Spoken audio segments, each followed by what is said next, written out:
Keling, keling, hojiga keling. Tayyor Novostroykadan remontlari bilan kvartira so'raganmidingiz?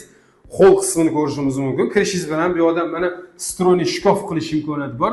O'tiradigan joylari oyoq kiyim kiyishga va kiyim ilishga sharoitlari qilib ketilgan. Shu biralariga bitta like bosib qo'yasizlar, chiroyligini chiqqan. Xohlasanglar xonadonimiz bir xonali 38 kvadratli xonadon bo'ladi. Bu odam mana sanuzel qismini ko'rishingiz mumkin. Chiroyli kafelardan, yaxshi smestitellardan, polkalardan qilib qo'yilgan. Bu yoqdan planировка qilib turib, ikki xona qilish ham imkoni bo'ladi. Uni ham hozir aytib o'tiraman.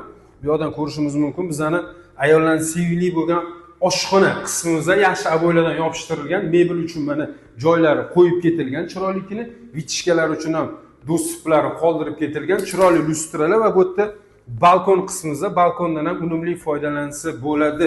Tashqariga qaragan mana kattagina o'zini panoramli romlari bor, radiatorlari bor. Planировка qilishni hozir tushuntirib ko'raman.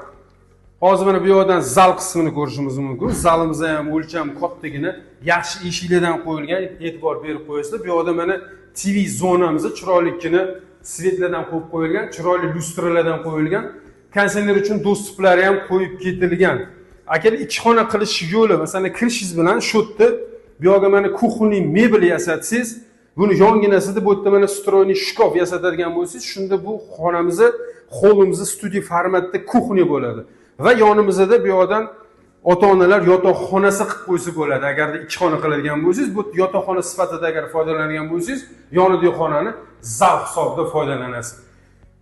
Joylashgan joyiga keladigan bo'lsak, Yangi Hayot tumani Do'stlik bekati bo'ladi. Do'stlik konechkasi yonimizda maktab, bog'cha, korzinka, poliklinika hamma sharoitlari bor.